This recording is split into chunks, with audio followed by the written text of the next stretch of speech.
Two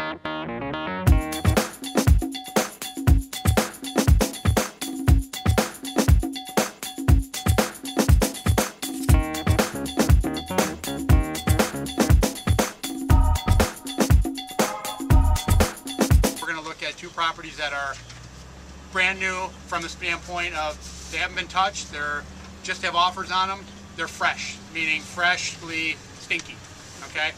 They're busted up, they're in disrepair. We're going to figure out and take a look at those properties last. But I want you to see what the end result looks like, and then we can work backwards from there. Remember, this is an $89,000 house. Not a $200,000 house, and the repairs that you're going to see, well, some of them are really typical in terms of we do this in every instance. The level and the quality of repair is going to change depending on that price point, right? It's one of those mistakes that people that make, you know, if they come into a house and you'll put a $50,000 repair in a $90,000 neighborhood, and really what you're doing is you just price yourself out of profitability. I always think about the woman because they buy the house. As far as I'm concerned. No. I'm still man. All right. But I want a white wall. Okay, single man. Good point. But something clean, and that's, I always like having my washers and dryers on the first floor. Yes. A lot of times because women or kids don't want to come in the basement for that reason, unless it's something types that's of repairs that clean. you're seeing in the house. I think that goes back to like why you didn't add the garage back in. Yeah. You know, it's because. I would think there'd be. Well, on top of neighborhood, yeah. Consistency. This is probably going to be a bachelor pad for a very young family.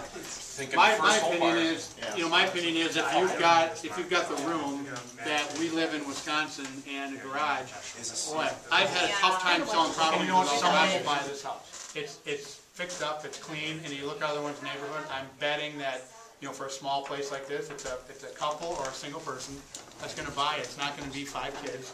It's not a big enough house. It's 700 square feet. So, but for that price range, you're in the price point that someone could buy a house, live in a neighborhood, and still have all the. If they want a garage, they can put it in themselves. Yeah. Yeah.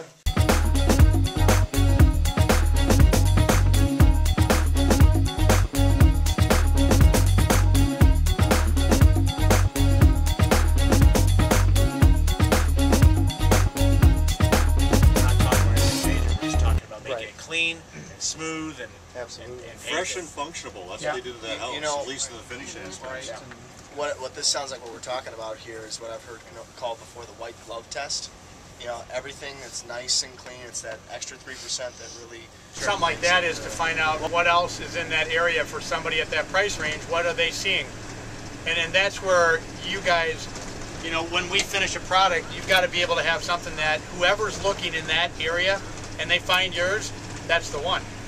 And the 3% detail, it's all the little things that the first time they come in. Now, is their inspector going to find something? Well, yeah, they always do. I don't care how great your property is, they always find something.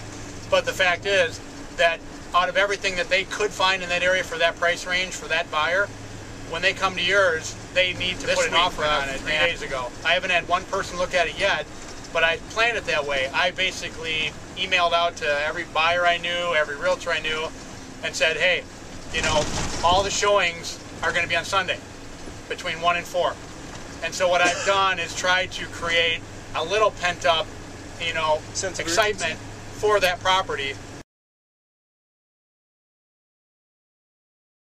And I'll tell you what, one of the things, if you guys are going to start rehabbing houses, you really got to think of it this way. Yeah. If you're rehabbing houses, you're doing all these little things to save $500, $1,000, $2,000, because every little step that you can take to save real money is just like being a wholesaler and making little chunks of money. If you want to be a successful rehabber, that's what you need to do.